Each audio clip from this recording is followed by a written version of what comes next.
This is Glenn Healy. Hi, this is Braden Holtby. This is Daryl Sutter. Hi, this is Brian Burke. This is Jordan Tutu. This is Keith Morrison.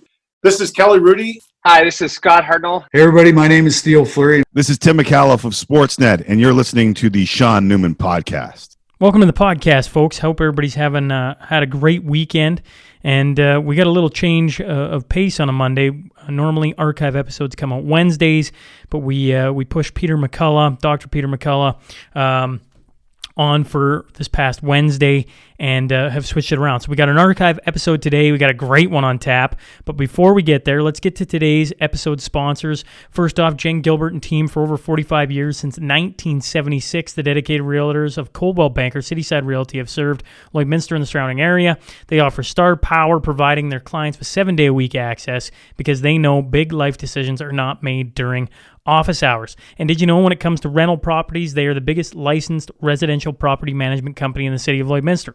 They deal with over 250 rental units. We're talking houses, apartments, and condos. That's Coldwell Banker, Cityside Realty for everything real estate, 24 hours a day, 7 days a week. Give them a call at 780-875-3343. HSI Group, they are the local oil field burners and combustion experts that can help make sure you have a compliance system working for you. The team also offers security, surveillance, and automation products for residential, commercial, livestock, and agricultural applications. Stop in today, 3902 52nd Street, or give Brody or Kim a call at 306-825-6310. Mac Construction, they've been doing business locally for 12 years with over 100 homes completed. They are a design, build, custom home building operation that is specialized in constructing custom homes, cottages, and RTMs throughout Lloydminster and communities since 2008. In addition to custom home building, they also do extensive renovation to residences and light commercial work. If you're looking to build your dream house, head to macconstruction.ca and look no further. Jen Spenrath and the team over at Three Trees Tap and Kitchen. I see Laurie Craven Ball Tournament just happened here in Lloyd. They took part and helped out selling steak dinners by the looks of it. They also got a couple new drinks. Well, first off, shout out to them for getting involved with the Laurie Craven. That has been, I think it's 20 years now. It has been, to the group of volunteers that helped put that on, hats off to you, because it's been, COVID year, everything seemed to disappear, but for something to stick around for that many years, that takes a lot of effort by volunteers, and every year it has been a hit. It's one of the most talked about tournaments in town, and for a team like Three Trees to hop on board doesn't surprise me with the tournament or with the group over at Three Trees. Jim Spenrath always leading the way with community involvement. Now, they got a couple of new drinks on the menu. I mentioned this last time, the Poodle Shake, which sounds a little more like a dessert, and the Lake Life Caesar. But I was kind of intrigued about the Thunder Alley Pilsner from Ribstone Creek. I gotta go get me some. That's as simple as that. I like to point out that you can get your growlers filled there, anything on tap. So of course, Fourth Meridian or Ribstone Creek. But you can also get, maybe you're in a darker beer. You can get, say Guinness on tap. And if you're taking the missus or mister out for maybe a fancy supper, make sure you book a reservation. Don't be like me. Give them a call, 780-874-7625. Kiva Concrete, since 1976, yes, the year the Oilers entered the NHL. Well, Kiva Concrete has been around. They're a family-owned and operated business. It's almost 42 years. Think about that, of business in the area, and they also offer concrete services for residential, decorative, and commercial flat work. They did the new countertops at Elk Ridge Resort, or how about the new patio at Spiro's Restaurant that I know a lot of you have now went and had a fancy meal at. If you hop on their Instagram, you can check out Kiva Concrete for all their latest projects. They specialize in commercial, agricultural, and residential. Basement floors, driveways, sidewalks, patios, garage pads, shops, barns, and countertops. Essentially, if you can dream it, they can do it. Give Chris a call today at 780-875-7678. If you're looking for outdoor signage, Read and Write is the team. I've done some cool projects with Mrs. Deanna Wanler, but the entire team over at Read and Write They continue to make SNP look sharp. Give them a call, 306-825-5111. And Gartner Management is a Lloydminster-based company specializing in all types of rental properties to help meet your needs. Whether you're looking for a small office or a 6,000 square foot commercial space, give Wade Gartner a call today, 780-808-5025. And if you're heading into any of these businesses, make sure you let them know you heard about them from the podcast, right? Now let's get on to that T-Bar 1 Tale of the Tape.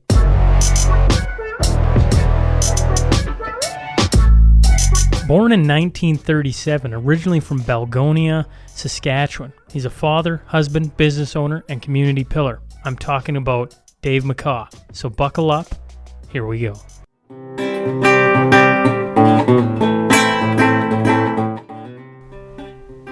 Okay, it's January 20th. I'm sitting with Mr. Dave McCaw tonight. So first off, thanks for making the trek in to sit down and have a chat. Thank you. Now, what we do here is we're going to, talk a little bit about your life, experiences, and we'll just see where it takes us. That's what I'm here for. Now, you were born in 1937 in Balgonie. That's right. Did you ever play senior hockey there? Never played hockey. No. Never played any hockey? No. In 1937, you come out of the 1930s. All my older brothers were all away working someplace, spending some home so that the rest of the family get something to eat. And my dad lost the farm at Avonlea in the early 30s. And this is why we moved to Balgonie, on an uncle's farm there that he only too glad to have my mother to keep house, and he was really a great influence on our lives. My dad was very good with horses, and he'd take these horses and break them and then take and sell them. In those days, every city had milk wagons, bread wagons, ice wagons, and so they needed all these horses. He'd break these horses and send them down east, go down east and sell them. Take them out drive them on the route so they'd get used to them, and this is how I made a living when I was 6 months old before my dad saw me for the second time. I started off with a simple question of hockey in Balgonie because I know they have a great senior program there now. But you, let's go back then to the 30s. You're born, what did I say, 37? 37. What's your first memory? Like, do you remember growing up in Balgonie? Oh yes, yeah. I was there until I was 6. I started school there, and I remember we were a mile out of town. I had a little Shetland pony that was getting up in years then. It was 20 years old. But there was a garage just on the town that sold gas. I knew the fellow very well. And I come by the out of school, come by there, and I guess it spooked the dog or something, but he thought he should chase us. So he chased me pretty well all the way home, riding the pony, and I remember that very well. And how old were you? Well, I would be probably 6 then, maybe 5.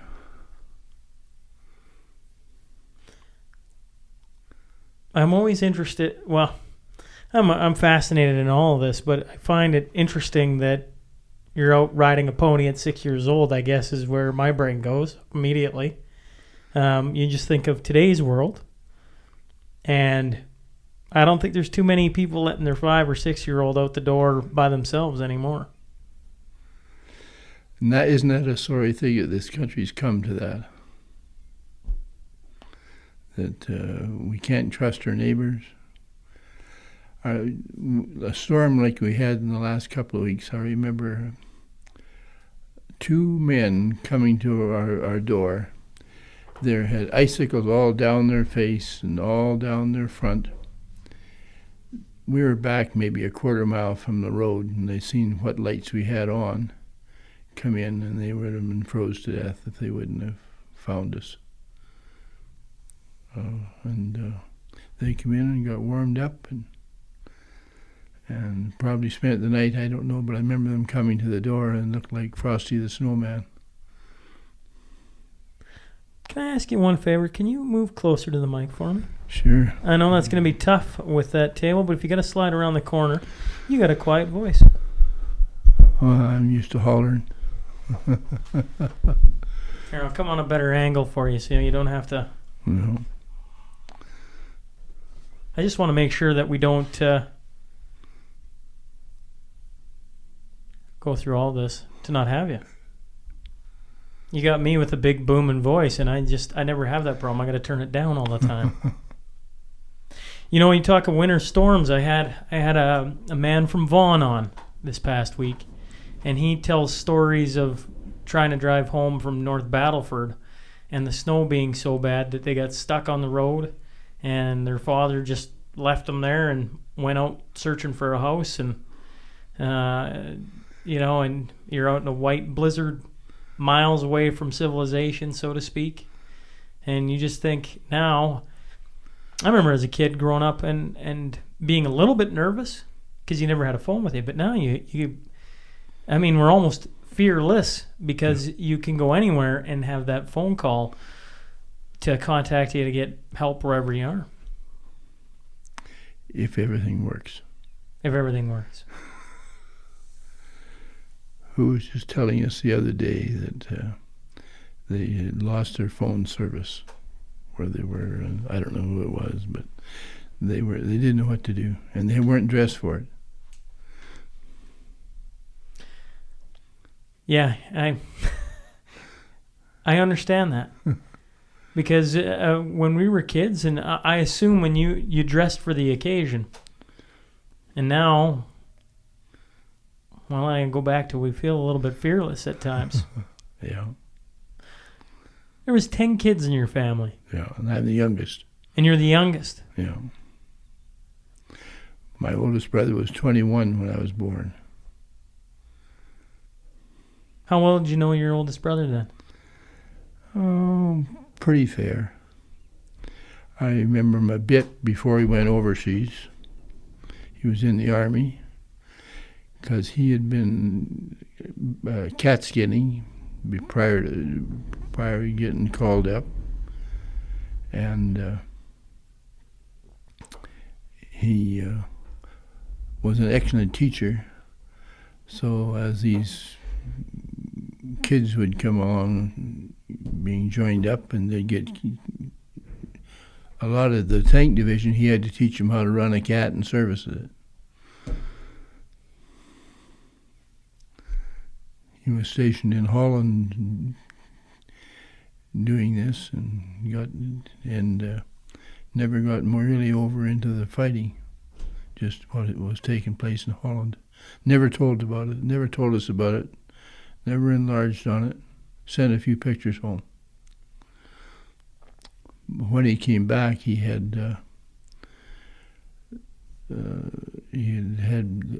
fever. Well, yes, when they inoculated him, when they came into the Army, gave him all his shots and everything, but he went back home and ran the cat that night until the next day, and he had a very high fever and they just threw him in on his bunk bed and everything and said he'd get over it, and he did. But when he was done, he had lost all of his hair, and he had a thyroid, very bad thyroid. And those days they didn't treat it with pills, they operated and took it out. So they took out too much of the gland, and he was cold all the time. And that's how I remember him working up and unloading boxcars full of hay, and he'd work in a T-shirt in the middle of winter when it was 10 and 15 below.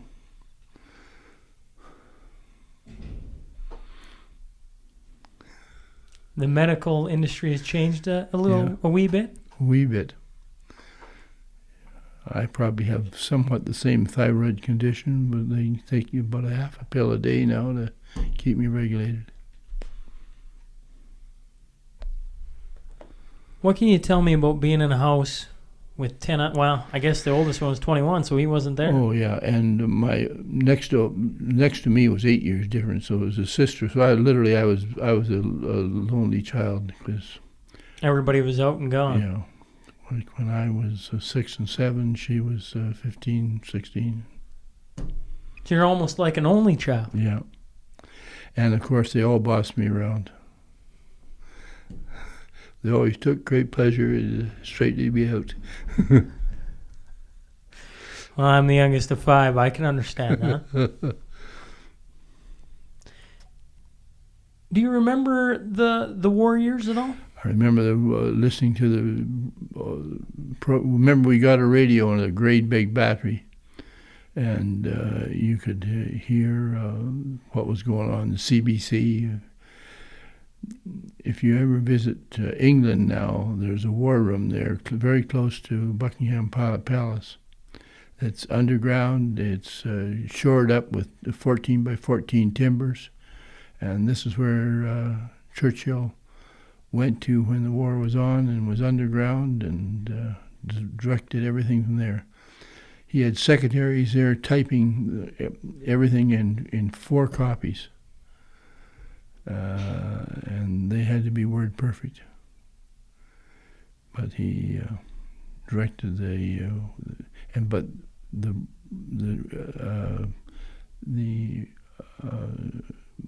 replay of those radio programs is going on all the time you're down in there. And that was exactly what I remember listening to on the radios when I was 6, 7 years old. The replay? Say that again. You What was being broadcast over the radio systems throughout the world was coming from that room? Was coming from that room, and all the information was fed into that room for the broadcast. And then that would be released out to the CBC and the other radio stations. I have to assume nobody said a word while that was going on. That would be probably true.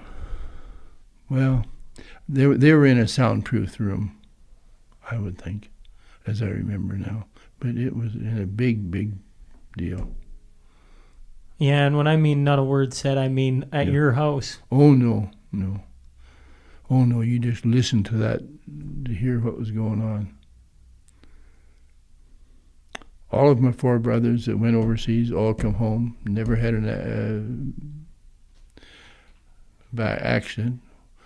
One of the boys was training to fly, had an earmuffs on like that to hear, but he left his zipper open so he could hear on the ground, didn't get it up.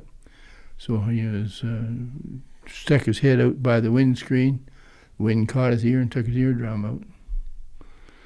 So then he opted out of being a pilot, and he went down to be an electrical engineer.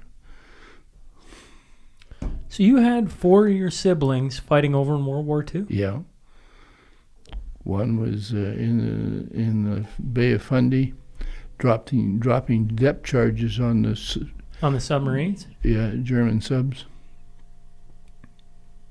Did you ever ask any of them about it? Did any of them ever talk about it? No, they never talked about it. Once in a while, they'd say something. And this is why what you're doing now is so important, only you should have been doing it 20 years ago.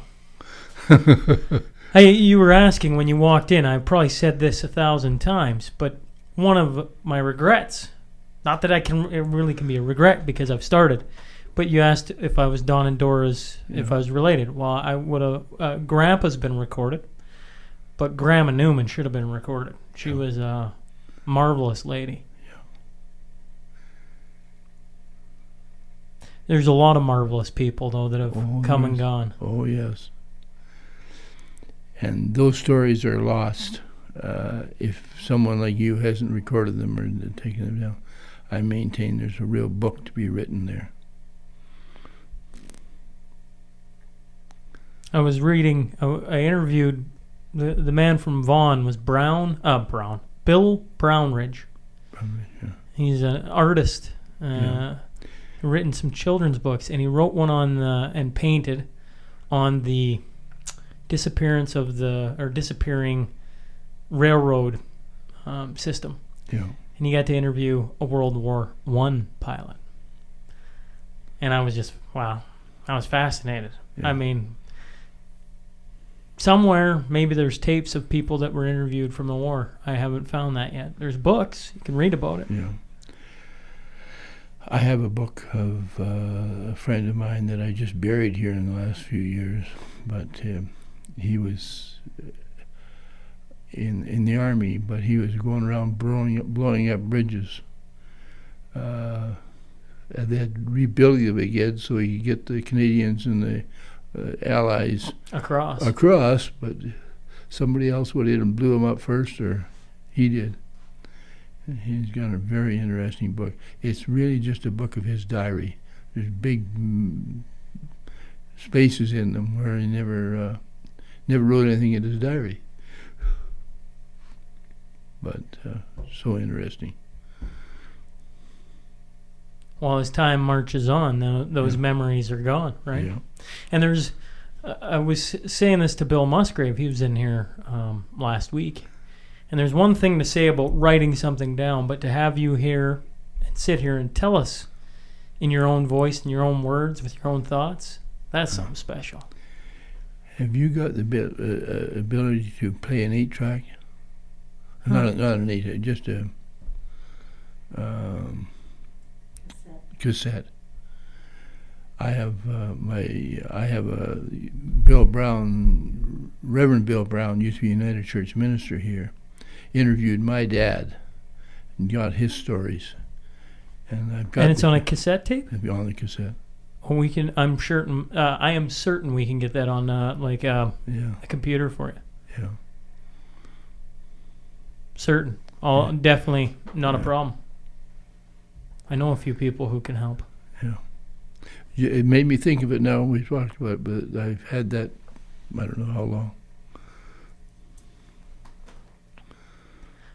Let's talk about your parents.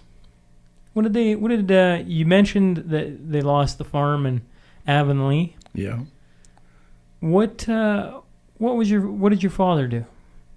He was he and his older brother come out of Ontario, mountain forest, a big family, and their older brother had been already at Avonlea farming, a couple of them. And he and his brother, they came west in 1911, and then they went over to Sceptre, Saskatchewan, and homesteaded. They homesteaded for 3 years. The first year they got drowned out, or no, maybe drowned out, dried out, and froze out. So that was their farming. And I don't know what he was doing after that. He's just helping other farmers. They got married in 1915 down east, and when they were down east, they got a call from the sister-in-law that his brother had died. Harry, would you come home and look after the farm? And that's how he got started in approximately 1915, 16, and farmed into the 30s. She had moved out to Victoria with her family. Couldn't figure out why their income off the farm was so little, but she couldn't realize that they didn't have any crops.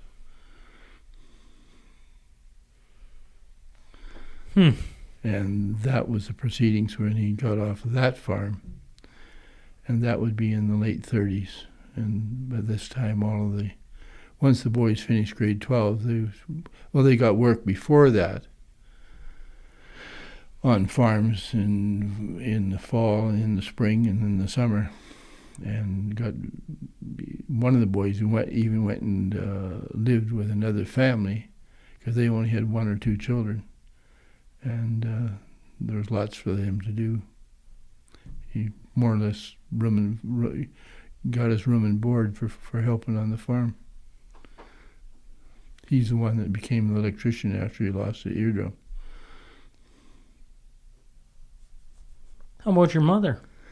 A saintly woman with all these kids, but really feeding these kids and growing a huge garden and getting them to work the garden and help with the garden. You know, a lot of people don't understand what a huge garden is. What was a huge garden back in the day? I remember the plot of land. It would be probably 1 block by 2 blocks on the feedlot. All potatoes. All potatoes? Yeah. And then another garden with peas and everything else.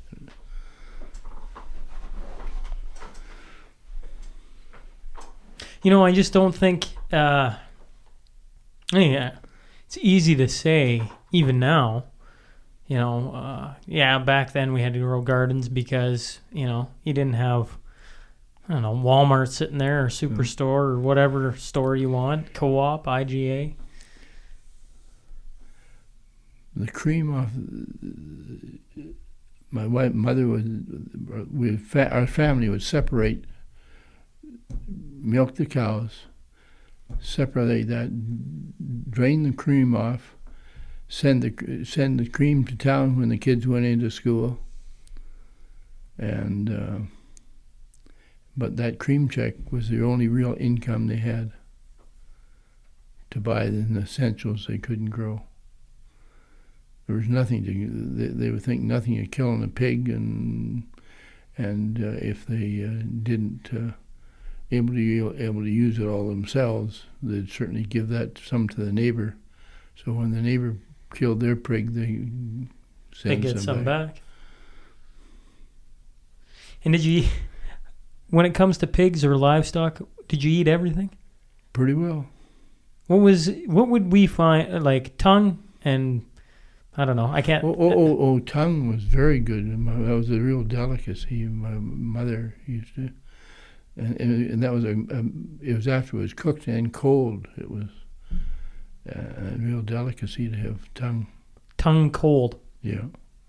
After it had been cooked. Yeah. You like cold tongue. Yeah. And that was just one of the things when you made and the pigs' hocks. I remember Mother used to boiling those up. Pigs, what now? The hocks. That's the ankle down through the foot. Oh, okay. What would you eat off of that? Oh, there's some good meat in there. Does it ever make you... We have this fun story we used to tell about Grandpa Don. When Kelsey's first opened up in town here, Harley, my next oldest brother, used to work there. And Grandpa was born in, I forget the year, 1910, 1913, somewhere in there. Anyways, he's in at Kelsey's, and he's got ribs. And he proceeds to eat everything, drink everything, you name it. And the lady comes back and goes, "How was it?" And he goes, really good. I don't know if I really cared for that soup, though. And it was the lemon water you're supposed to dip your fingers in. He just ate everything. And I just remember Grandpa, as a kid, made you lick the plate clean of gravy, everything. But he lived through the years where you ate every part of the animal, you didn't complain, you were happy for what you got. And when you talk about the pigs... Hocks. That's what that reminds me of. Yeah. Right? I don't hear of too many people eating pigs' hocks anymore. Yeah. And even to make soup out of that is, just as good as you can get. Do you cook, Dave? No. No Dave's famous soup coming at us? No, I've always had good... my mother was a good cook. And I had the opportunity of growing up with my brothers' wives being married and them having young children. I have lots of nieces and nephews that are, quite a bit close to my own age. Like I was 6 when my the first grandchild was born of my Parents. Yeah. You mentioned how big the garden was. Yeah. Did you guys hunt a lot? No. Why not? We lived in the prairies, and the hunting's all been gone. I never seen a moose or a antelope till I come up, to this country. None. Well, no. You think of how many deer and moose now? Yeah, well, moose weren't around when I was a kid. Well, That's something that's come in over the last 10 years. But deer and elk weren't. I don't remember how old I would be when I first seen my first deer. Well, you got to realize these 30s. It's been harvested for for years. Well, I shouldn't say that. The Cobell Valley was one spot where they used to do some hunting, I guess, because that was quite.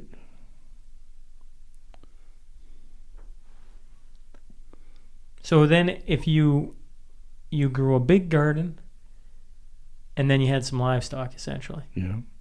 Garden, pigs, cattle, horses. We always had horses because you used that for farming. This is before the tractor. Couldn't afford a tractor. I had brothers that were 10 years old and 12 years old that were driving an 8-horse team. Plowing and cultivating and seeding. So do you think, when you say that, do you think all the technological advancements we've had, obviously there's been tremendous benefit from that.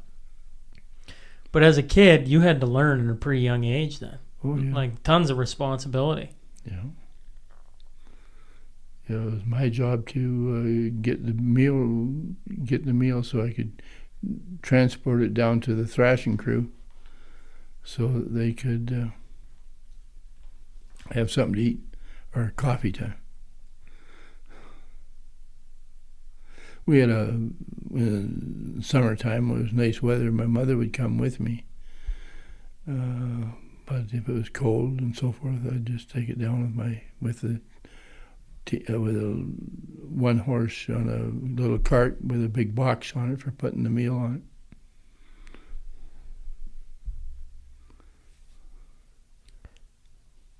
What did you do for fun back then? I remember we had an awful good slide from the house down to the garden. This is in Balgonie. And you could toboggan on that and have a lot of time. And we used to pull each other around with a horse and a long rope on the toboggan.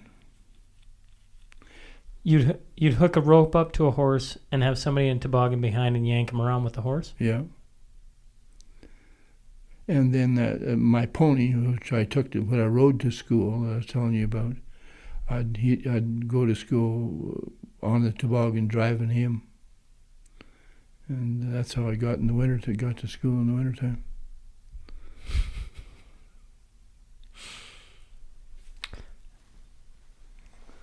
How about water? The cold? Electricity? No electricity.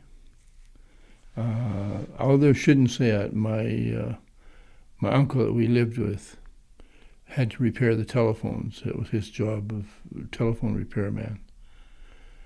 And he had some knowledge of electricity, so he had a little light down in the basement, down in the cellar, and you could open the trap door in the middle of the kitchen floor, throw this up and go down, turn the light on as you went down, and you could have enough light to find what you're supposed to get or put away.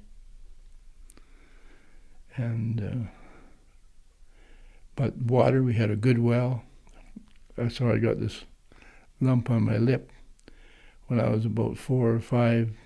where the spout came with the when you're pumping it would drip down and make an icicle cone up, and I had my hands down on this, running with my feet, and slipped and fell down and hit that cone right in that lip, and it was probably 20 below and 10 miles from Regina, and my mother just taped it all up, and it grew back and didn't leave too big a scar.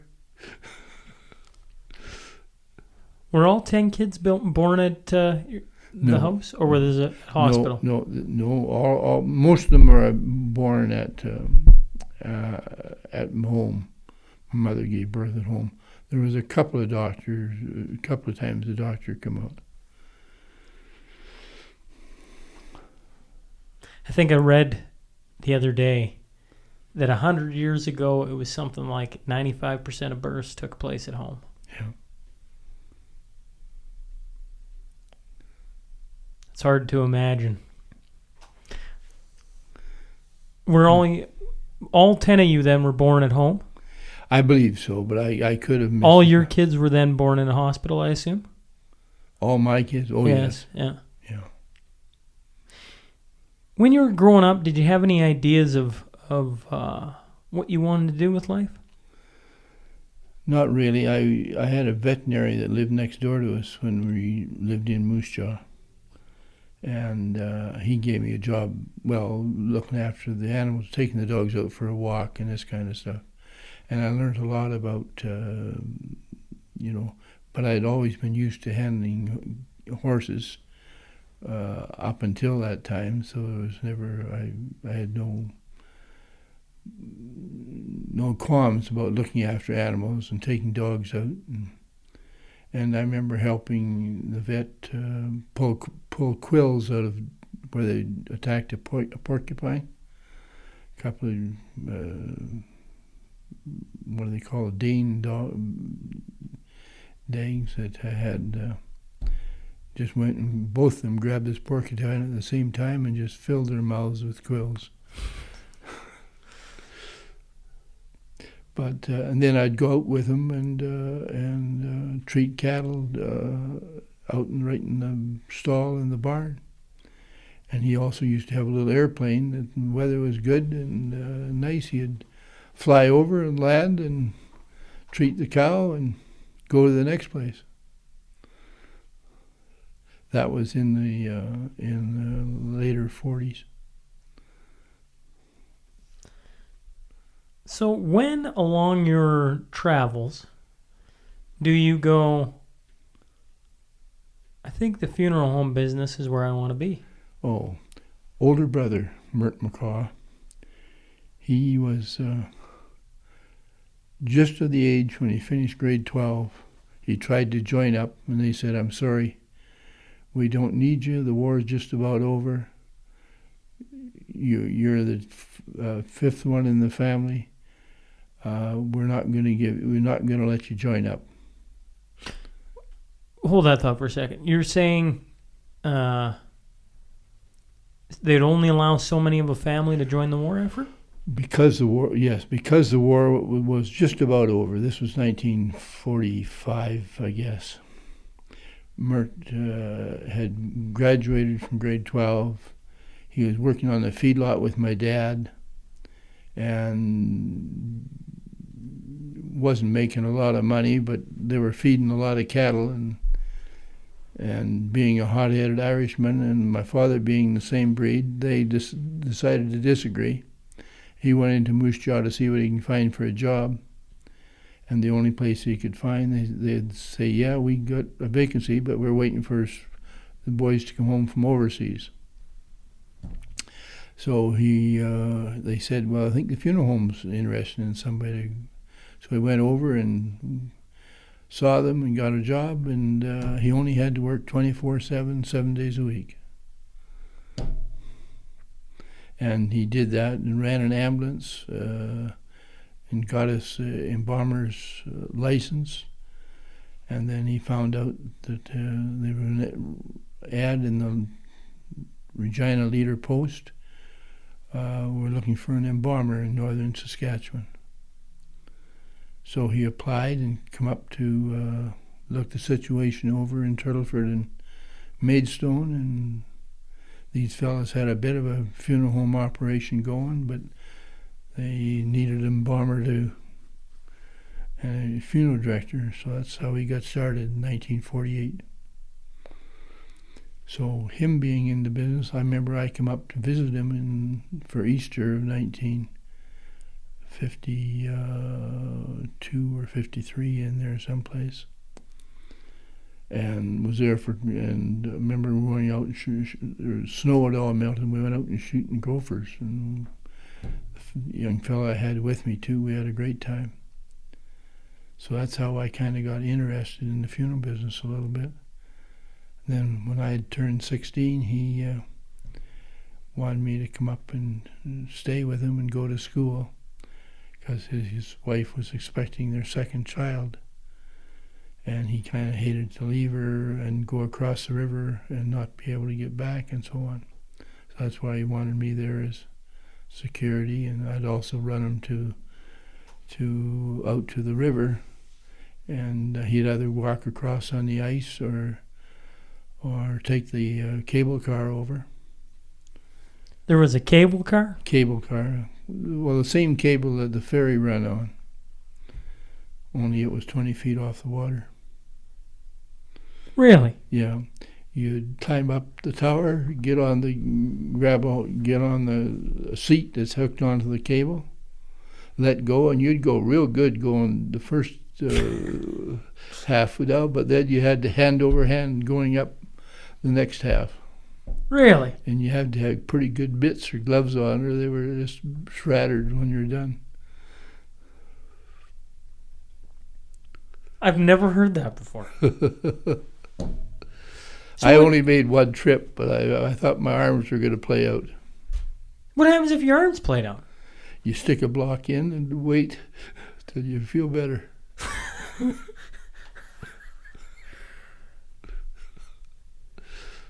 So you would run him down to the ice, and either he goes up this tower and goes across, it. Somebody from the other side comes and picks him up. He goes and does what he has to do, and then he may drive home all the way around by Battleford, or the return trip across the water. But it doesn't take too long for that ice to firm up enough that you can go across on skis. The ferryman used to, when I knew I had to come, he'd go and put on skis and then tap the ice with a real heavy stick. And the sound of the ice knew him. He could turn and stay on the solid ice. And I depended on him very much so. I even followed him across with a car one time. Were you soiling your pants? Well, I sure had the windows down or the door open on the vehicle.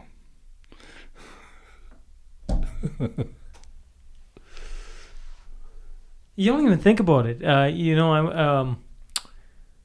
It was George Mann and Ev Long that were in here a while back now, and they talked about moving cattle across on the ferries. Yeah. Because, there was no Onion Lake Bridge. There was no Turtleford Bridge. Yeah. And I seen the truck when it was going over. They didn't have a full load, or they had a full load of cattle, and they went going a little fast, and they hit the rim, and the nose went up like this. The cattle all went to the back of the truck. So how do you do that? They're out in the open water.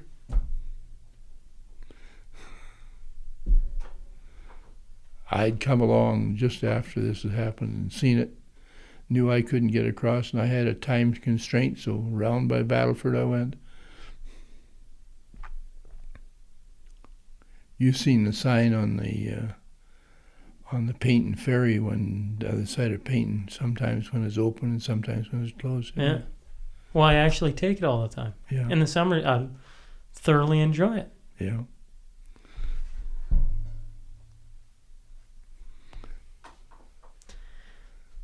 Okay. So back to your brother Mert. Yeah. You had a You mentioned he was maybe the most influential person in your life. Yeah. Is that because he owned the business, or was that other things? Well, we had worked together on the feedlot, and my dad always found if there was a difficult way to do it, he could find a different way. And we used to fill our sacks with the cattle feed, which was mostly oat hulls and mixture and so forth. This was a feedlot. Fill these sacks, and then go and feed the cattle. And some cattle had different rations than the others. And I would get to, here I was 10, 12 years old, driving a 3-ton truck with stock rack on it through gates that I had 2 inches on each side to clear. And I was in real trouble if I hit one of those and happened to break it off. And I worked with him on this, is what I'm trying to bring up. And we had a good relationship. And although we were brothers, it didn't make much difference. We were. So and then when you come along and you're starting into grade 10s in the city, and your brother says, come on up and live with us and change the scenery. I wasn't really keen on school anyway. I want you to lean in towards the mic. That's what I want. Okay, yeah. I know it's uncomfortable. You gotta. No. So did you graduate? I graduated from Moose Jaw Technical School in 1950. Gotta remember. 56, I guess it would be. No. Yeah. 55, 56. What was Turtleford like when you first went there, coming from Moose Jaw? Oh, there was only 3 kids there was 5 kids in high school.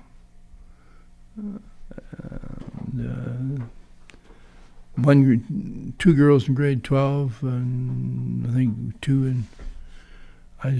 in grade 11, and there were 3 of us in grade 10. Gotta love small town schools. Yeah. What did you think of the funeral business when you first started it? I mean, you've been in it now 60 plus years. Yeah. That's a career. Yeah. I guess I really, I call it the Humpty Dumpty syndrome. When people's worlds come crashing down, which it does, and I'm there to kind of help put the pieces back together. So this is what I've noticed is the thing where I get my high voltage satisfactions out of it, by giving people some direction. Did you never have the thought of trying agriculture, trying the oil field, trying something different? Prior to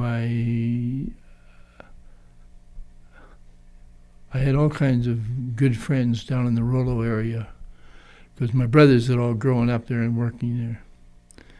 And I had another brother that was an optometrist, and he had friends coming in from the Rollo area saying, where can I get a man or something like this? And so I went down to the Rollo area. Well, first off, the vet that I told you I was working from took me out to his farm at Brownlee, and I summer followed for him most of one summer. And I think that I was probably 14 or 15 there.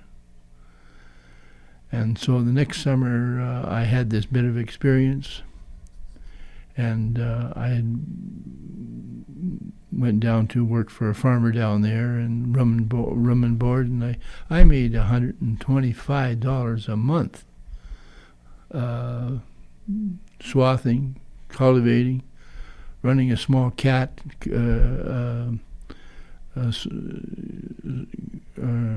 summer following. I think I pulled 18 feet of disker. And did you enjoy that? Oh, I really did. I enjoyed farming. In fact, when I was finishing grade 12, we had just finished harvesting, and the boss said to me, "Dave, are you interested at all? There's some neighboring land the farmer's going to sell. Are you interested? We'll help you finance it, and you can start farming and use our machinery and work for us." And I remember I was taking off my boots at the time. I said, "That sounds awful good, Lloyd. But I think I'm going to go on." My brother Mert wanted me to come and help up there, so I thought I would go up there anyway, at least for the winter. Brings us back to Mert. Yeah. You mentioned Mert being Yeah. influential. Yeah. What was it that he taught you? Or was it just that he steered your life? Just his example of his life treating people was something that I kind of wanted to emulate. Because I had some other brothers who were alcoholics, and they were kind of miserable kinds of buggers at the time. Not that I didn't get along with them, just what he put their families through, which I did see.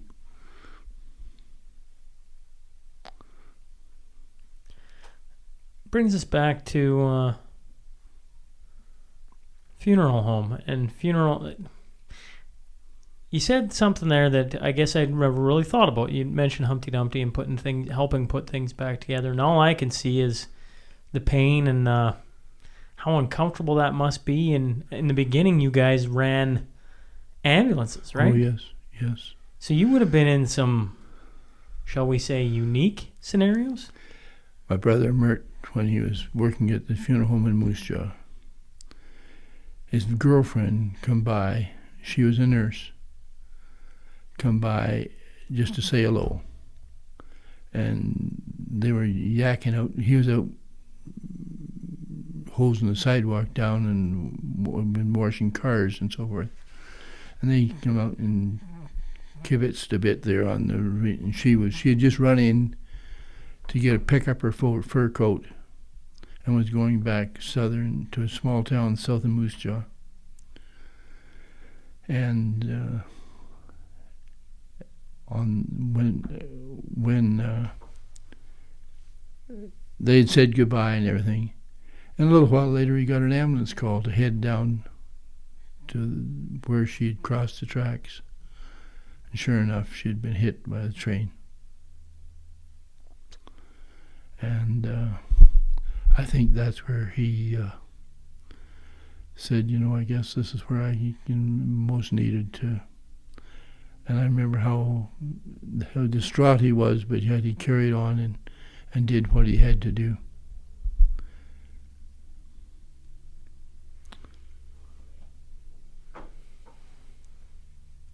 That's not for most people. I just... Yeah. That sounds tough. Yeah. I was saying, I think I said to Don Whiting when we were talking about this, and I couldn't...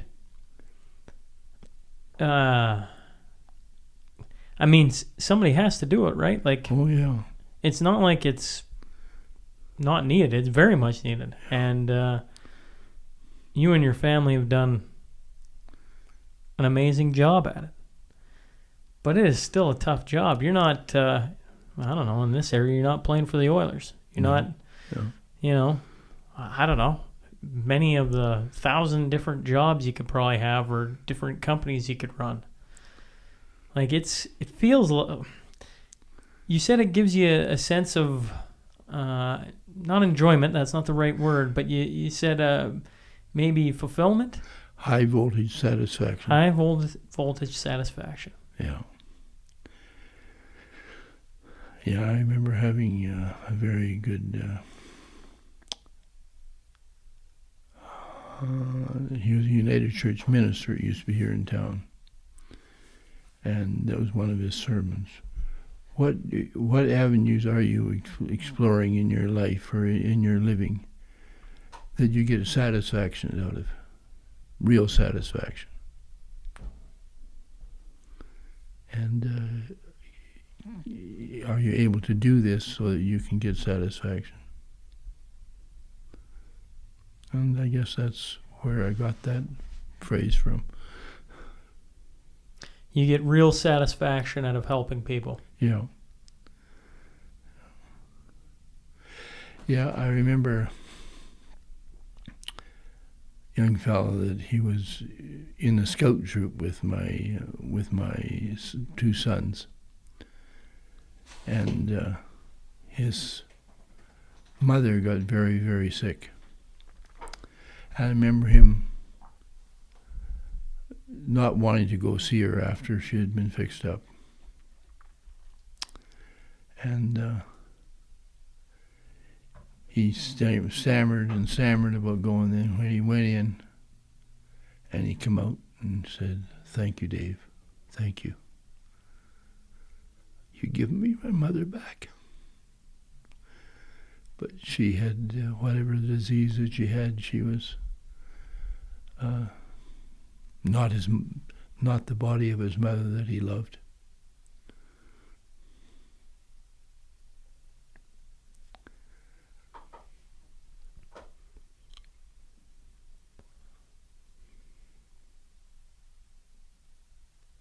I'm sure not every moment is filled, supercharged with so much energy. Because that's what that feels like when you tell that story. Yeah. But you knowingly and willingly walk into situations where it's going to be pretty much supercharged at all times. Oh, yeah.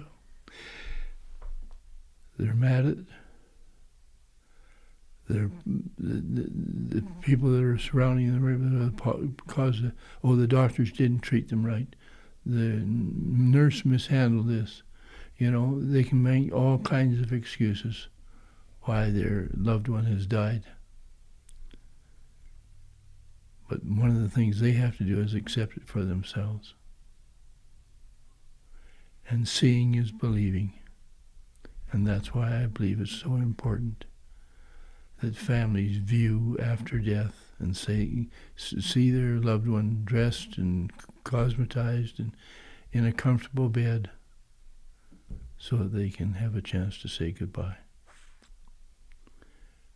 And now with the high increase of this COVID situation, we're not having that because people can't have funerals. They can maybe have 10, 15 people there. And they are missing out on this satisfaction of saying goodbye. You're going to postpone it till next summer. But you're not going to want to open that wound again next summer. Because that wound is starting to be closed.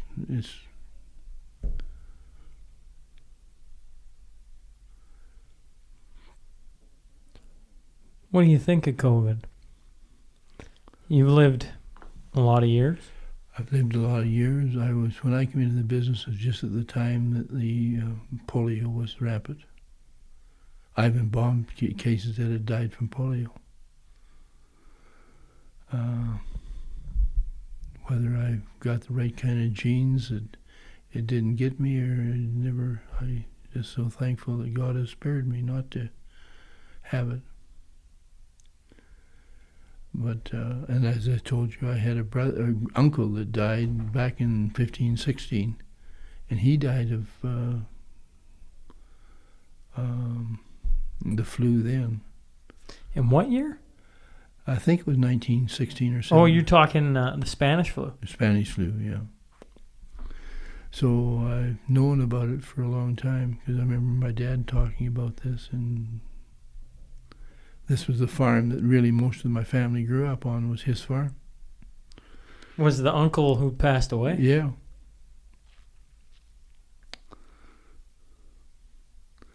My dad had a McLaughlin Buick vehicle. They couldn't buy gas for it. So they hitched a team to it, and that's how they traveled around as a family.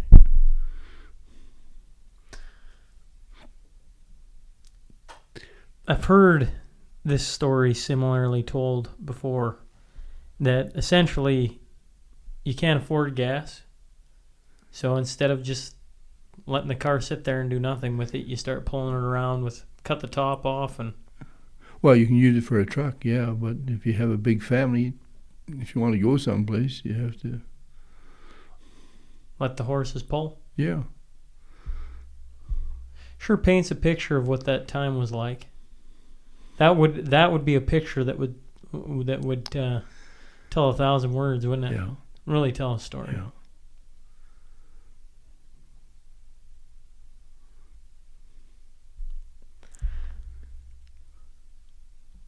How about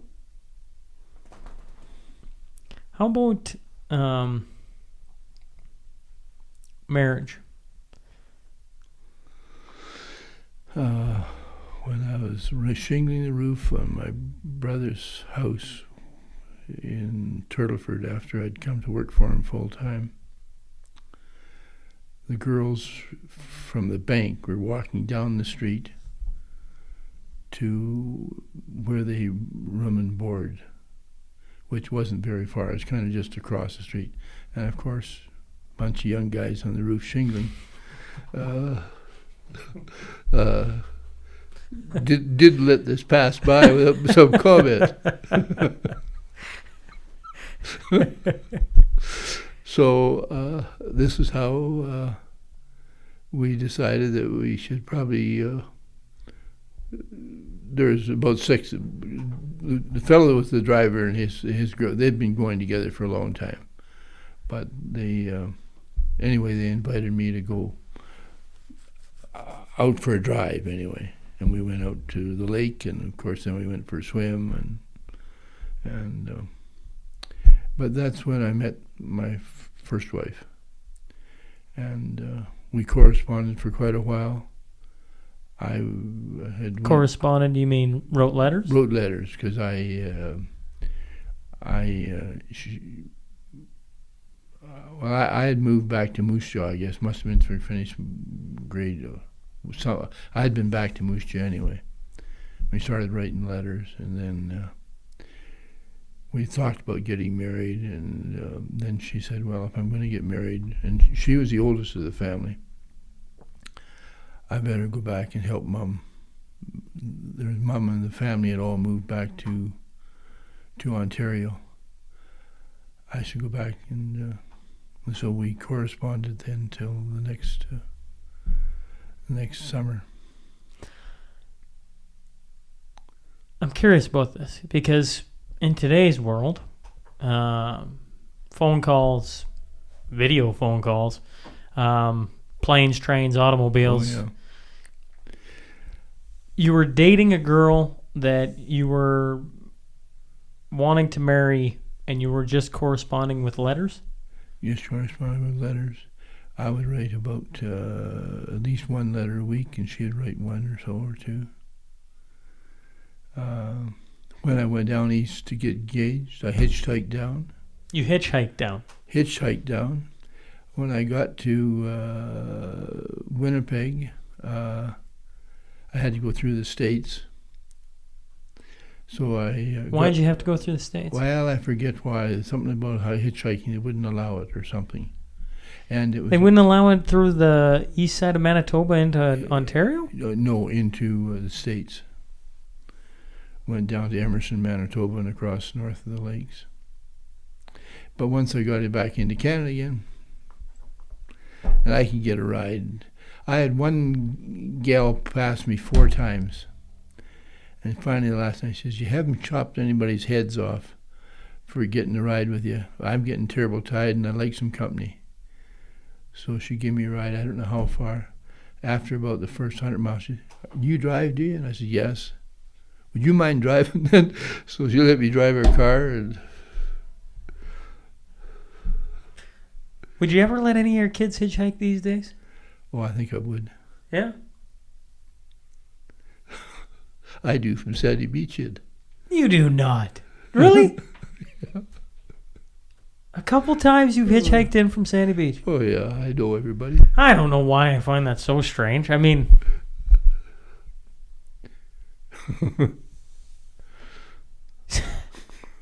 So you hitchhiked across Canada Yeah. And everyone's like, yeah, that makes complete sense. We'll see you in about a month's time. Have fun hitchhiking. Yeah. What did you take with you while you were hitchhiking? A little knapsack and... Oh, I had a fairly good-looking suitcase. That's what you want to look. Dress well, be clean cut, smile as you go by. All the hitchhikers listening right now? Yeah. And I would maybe if 10 cars went by me, was something the matter. I was coming out of Calgary, heading to Moose Jaw. Got a ride, no time. Got down to Medicine Hat, and as we were going by the road crew, here's my brother sitting in the back of a half-ton, my oldest brother. So I got my driver to stop and let me out. I visited with him. They were just having coffee. Got a ride into town with one of the paving trucks, and saw his wife and son. Had lunch with them. Got a ride out with another truck going out loaded to the highway, and got a ride into Medicine Hat. And then nothing was picking me up, so I kind of walked through Medicine Hat, got on the east side of Medicine Hat, and it was getting dark and starting to rain, and a trucker had pulled in with two real trucks on it, one with the nose down and the other one with the nose up. So I went into the coffee shop and said to him, "Those are your trucks?" And he says, "Yeah." I said, "How about if I get a ride?" "Well, as long as I don't see you." So I slipped around and slipped into one that was sitting down like this, and that wasn't going to be any good. So I got the one that was sitting like this, crawled in, went to sleep. And woke up and he stopped, and here it has rained. And this is over in Saskatchewan. They're building the number 1 highway. And it was... I got out and walked around and went and talked to one of the guys, and he's, he'd just woke up too. He'd been home coming from a bender. And he said, "Well, you walk down to the camp." Got a truck, come back, and pulled the first truck out, pulled another one out, pulled us out, and away we went. I got into Moose Jaw somewhat later. All this hitchhiking. Did you ever ride the boxcars of the train? No. Never did that? No. You'd hitchhike across the country, but you never... Yeah. Why not? Well, I seen how mean the train people were. They're guards or something. They don't appreciate that, because I had lived right next to the track in Moose Jaw, and in fact, it came right through behind our house, and we played on the ground. I remember one time the cars used to bring in groceries into the downtown Moose Jaw, River Street, where everybody knows about, right in there. That's where we were. And we'd get playing in the back, in the boxcar. And at one time we found a sack, a big gunny sack, right full of jelly beans. But it had broke open, so they had just left it there. Well, it wasn't going to hurt us kids anyway. We had jelly beans for years.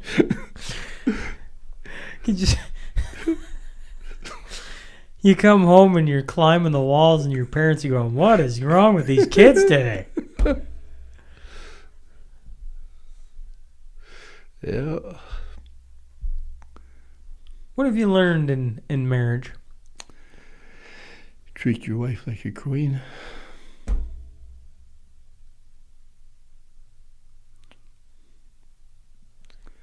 Yeah. My first wife of 33 years, who raised my 5 children, and very fortunate. Linda and I knew each other. We knew each other's husbands. She lost Fred with kidney failure, had a kidney transplant, fought all of this. had a heart attack, recuperate from that.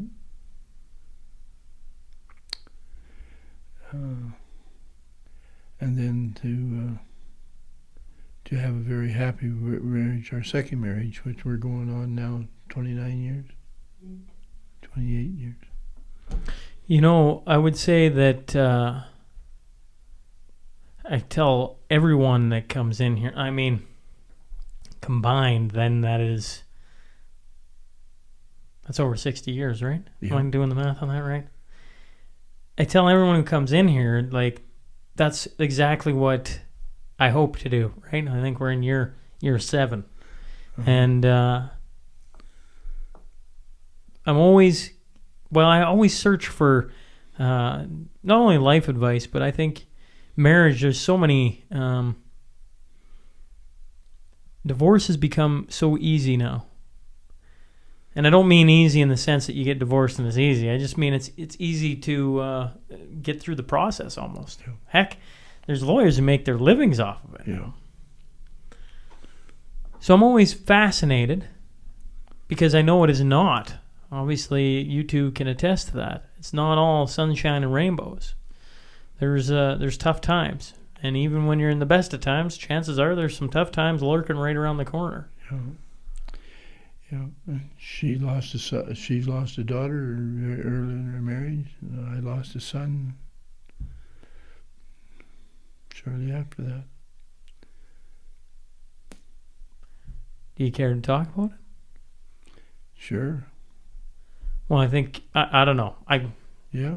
I put my hands up because I'm going to say something that honestly, as I go, I think that's probably a parent's worst nightmare. Well, it certainly is. Certainly is. And to realize that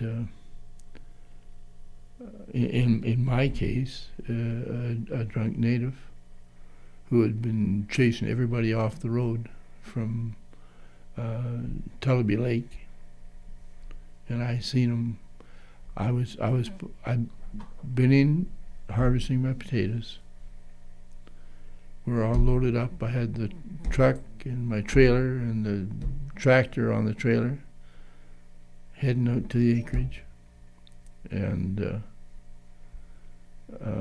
I could see him coming. He's coming, and I crowded. I was just about going to put her in the ditch, and I thought he was going to get by me, but he cleaned the back duals off the trailer and bounced the tractor off right in the center of the highway,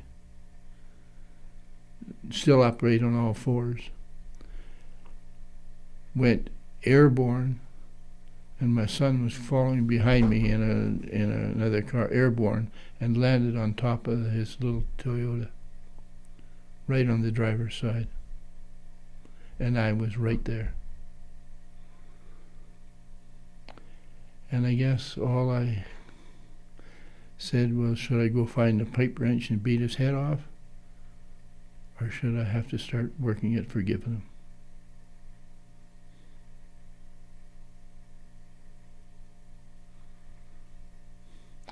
And then to go through the courts, which was an absolutely joke. You know, when you get 2.5 years for a stunt like that, had made me very bitter. But I also have to say that I've become a more empathetic funeral director because of it. I've been there.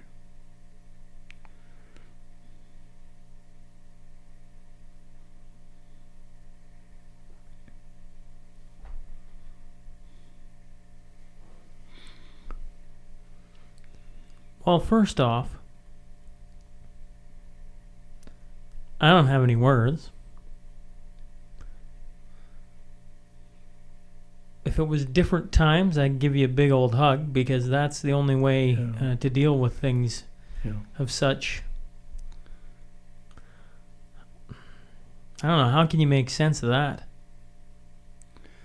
There is no sense to it, you know, and I have to say that we just have to go on and live our lives.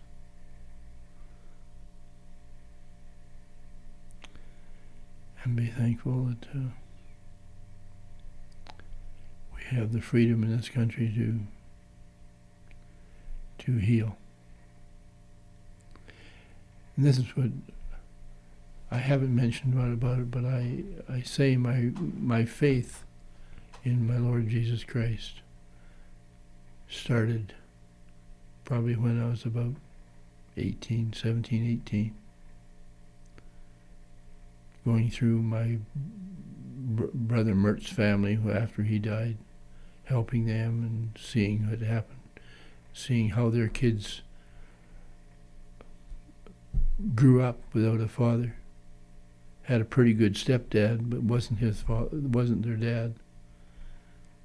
The oldest boy phoned me yesterday, I guess. Long talk on the phone. One of the other boys, the next boy was who never really wanted to accept his dad's funeral. Had a kind of a tough time.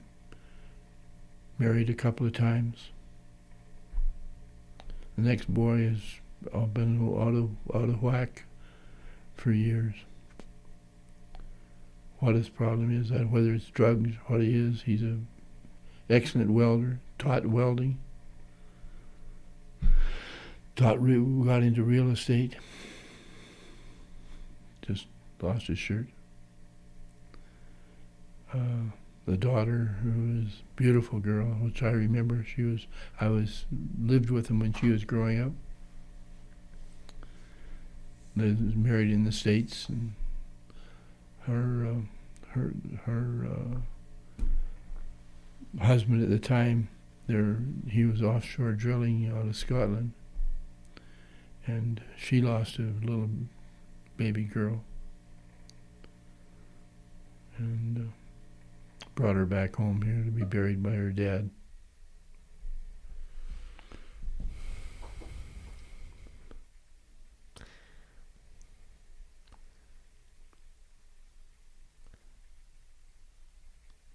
You mentioned your faith in God and religion, and you mentioned it started back when you were younger. Yeah.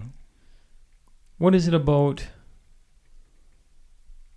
religion at the beginning, or even now? What was it that spoke to you? That I could surrender all of my anxiety to my Lord Jesus Christ. He's willing to take them if I'll just confess them and get to him.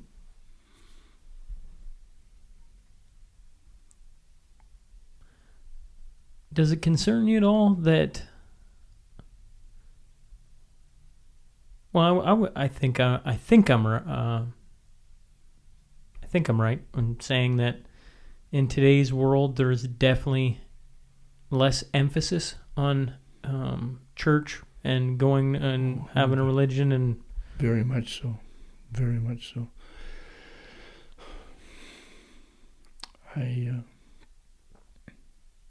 I've seen a real decline in religion since after the Second World War. The fellows who went overseas, they seen more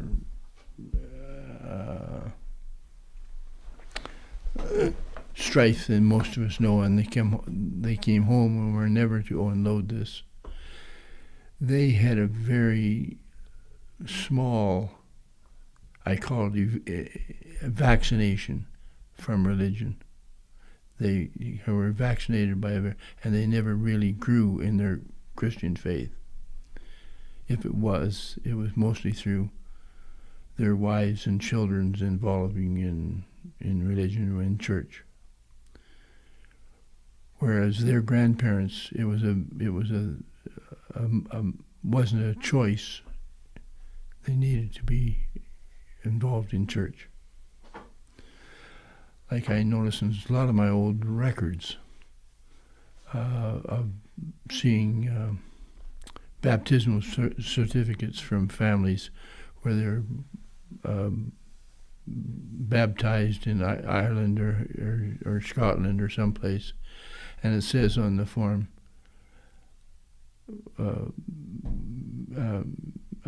Methodist minister, Catholic minister, Catholic faith, so forth. We don't have that now. Nobody has to think of who they are. They can be nothing. And as I was saying, though, the people of my age grew up with their fathers having not a very strong religion. But the thing is that everybody has to accept Jesus Christ as their own personal Savior, not what your dads did or your uncle did or your father did or your mother did. It's something that you have to do. And once you do this, the Holy Spirit comes into you and lives within you. And then He is able to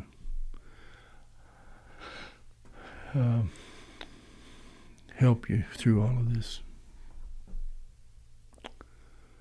woes that we live in this world. You've definitely leaned on that. Oh, yes, and more so, especially through the loss of close family members. I in all of my mother and dad and brothers and sisters, I've been involved some way in their funeral. And all the 9 Yeah, siblings Yeah. and your parents. yeah. Man, that's heavy too. Yeah. You know, the brothers and I don't know if we joke. I don't know if that's the right word. But we've talked, and my oldest brother is, in a morbid sense, hopes he's the first to go because he doesn't want to. He doesn't want to be the one. He doesn't want. He thinks I have a being the youngest. Yeah. The probability says, and that's what Grandma Newman always talked about, is her friends. She was the last one. Yeah. Has that been tough? Oh, yeah. But I because I'm 8 years younger, I knew it's a good possibility. Tough was a poor. Obviously, it ain't great. I should point that out. I feel dumb for saying tough, but I look at you, Dave, and it's like I don't know how to put it into words. It's like being on the other side of a hill. You know, you just not many people get to that other side of the hill. Yeah. You know, I assume with 9 siblings, geez, growing up, that must have been, you know, you mentioned the age gap. But at the same token, you lived with a brother, you had family all over the place. You have insight, I guess, into something that most people don't ever want to experience. I think I got derailed when I was talking about that, living with brothers and their wives and see how they interacted. And I would say, there's a trait I sure wouldn't mind if when I pick a wife that I'd like to see in her. And I've always kind of did that because here you are 8 years younger and they're going on with their lives, having children and so forth. And I babysat a lot for them at different times. That's a fun memory because I share those memories. I got to live with different siblings and their significant others. I don't think I ever got to babysit. I don't think anyone ever trusted me. But what was maybe your proudest accomplishment you've had in your life?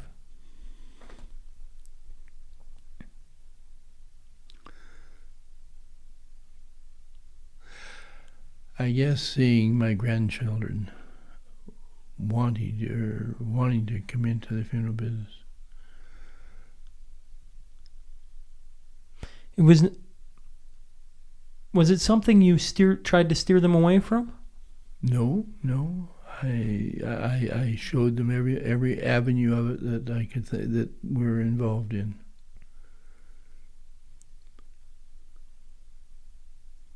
And explained why we did things, why we should do this, why the family should have this this opportunity to do something.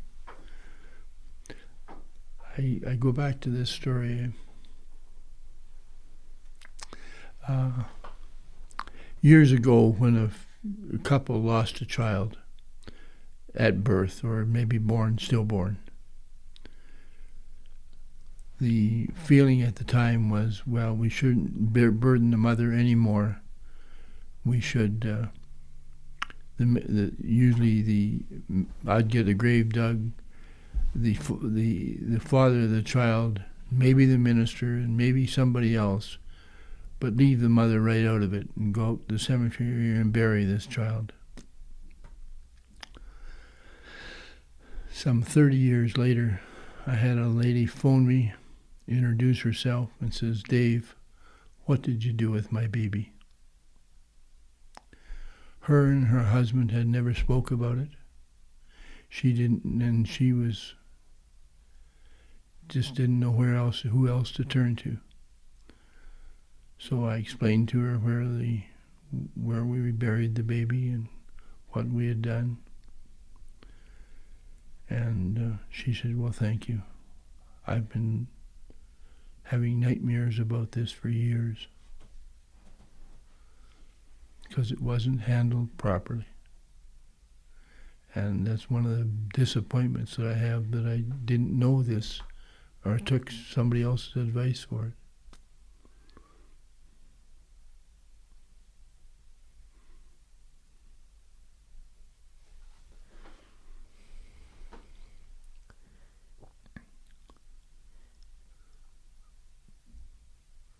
Dealing with the ever after, have you witnessed anything surreal? Something, I always hear stories of the great beyond, so to speak. Dealing with being so close to it, I guess.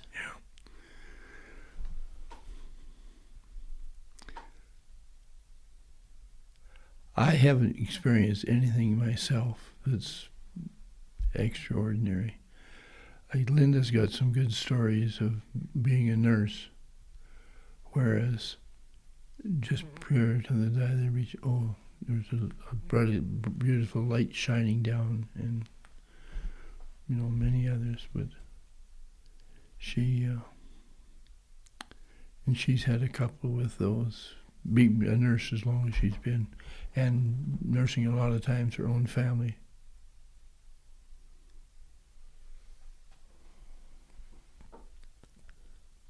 How about truths? In your life, what is one of the truths you can hang your hat on?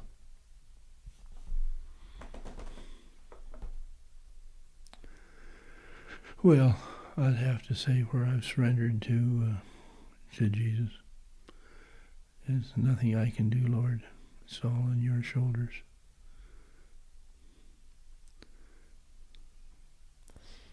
When your grandkids get older and they come back to this, or they hope they come back to this, and you could impart some wisdom on them, what would you want to tell them?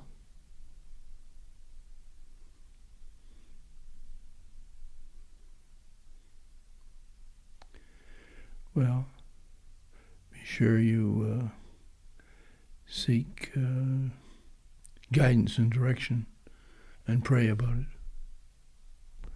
If you haven't prayed about it, don't try and figure it out without praying about it.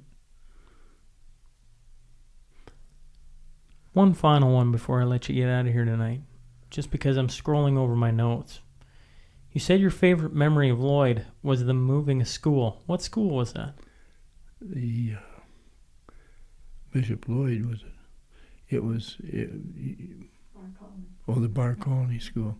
It was immediately north of the log church, where the log church is. Okay, now. yeah.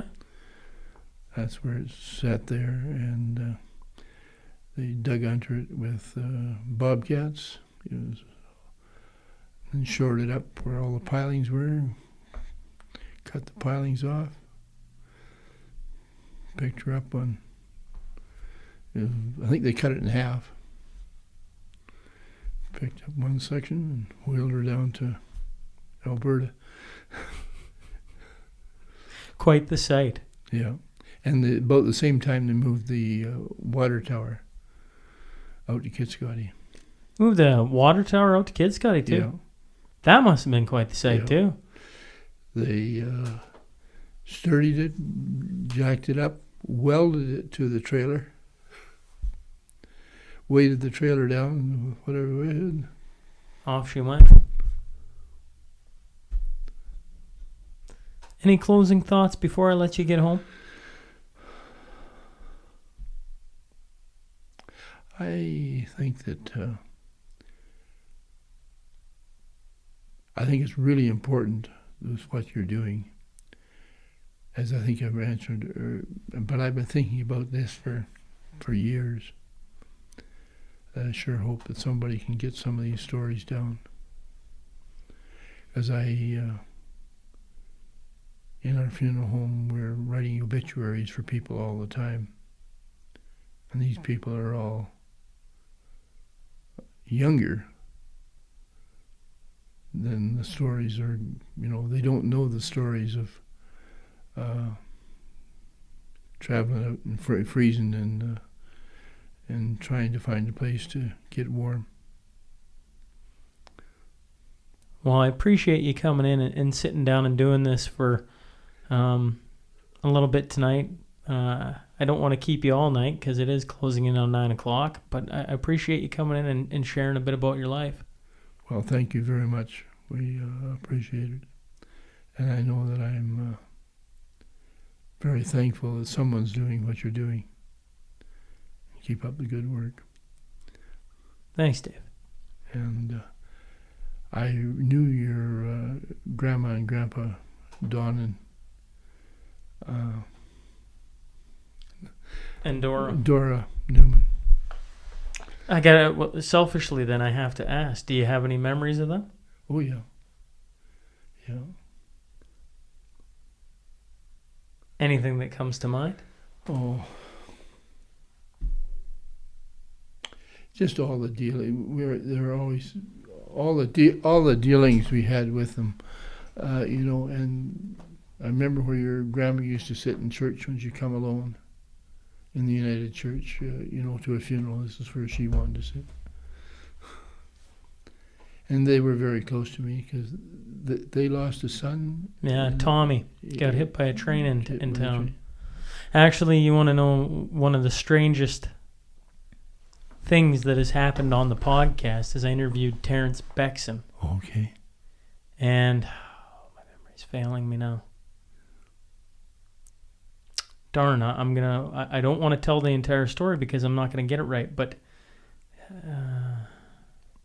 his wife's sister, something along that lines, was a Pollard, and Tommy was in a car full of Pollards when they were hit, and and so we're just kind of no different than you telling some stories in my eyes going, well, I didn't know that, right? Like not trying to walk into that story.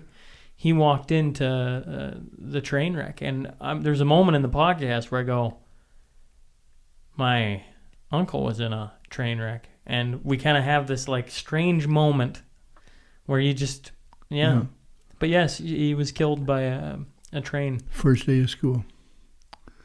Is that what it was? Yeah, in September, the first day of school. Oh, man. Well, once again, I appreciate you coming in and sharing some stories and talking about your life. I hope I've give you a complete. Didn't leave out some of the story. I know my memory's going. No, you did. You did. Let me explain what I always tell everyone. There's no way, no matter how long we go, that you can encapsulate somebody's life. It's the beginning, right? Yeah. I would really encourage you to write or to just pick up a handheld so you can talk into it and try and keep your thoughts and pass that down, because I mean, as we all know, you've lived a long time. You've seen a lot of things. Oh I really appreciate you sitting in here and sharing some of your wisdom. Well, whether it's wisdom or just tales. Well, thanks again. Hey, folks, thanks for joining us today. If you just stumbled on the show, please click subscribe. Then scroll to the bottom and rate and leave a review. I promise it helps. Remember, every Monday and Wednesday, we will have a new guest sitting down to share their story. The Sean Newman Podcast is available for free on Apple, Spotify, YouTube, and wherever else you get your podcast fix. Until next time. Hey, Keeners. Thanks for tuning in today. Like I say, we'll get us back on track here with our archive episodes every second Wednesday. But, of course, having a doctor on saying some of the things that he was talking about with, everything. I just thought it was pertinent to get that information out as quick as humanly possible. So we'll get back to our regular schedule here as we move forward. I have to give a shout out to all you listeners who've been just blowing up my phone lately. It sounds like hit a bit of a chord with some of the doctors coming on talking, and I'm actively trying to get more to come on and talk about it. I think it's good to have dialogue for not only myself to listen to, but you as well. And if you got any ideas for guests, by all means, shoot me a text or hit me up on social media. I'm always open to new, interesting people. And I'm looking forward to, what the future holds here on the podcast. I got some cool guests coming up and some very outspoken guests coming up as well. So we'll see where that takes us. But regardless, have a great Monday and the rest of your week. We will catch up to you Wednesday, obviously Hump Day, with another episode coming up. And until then, all right?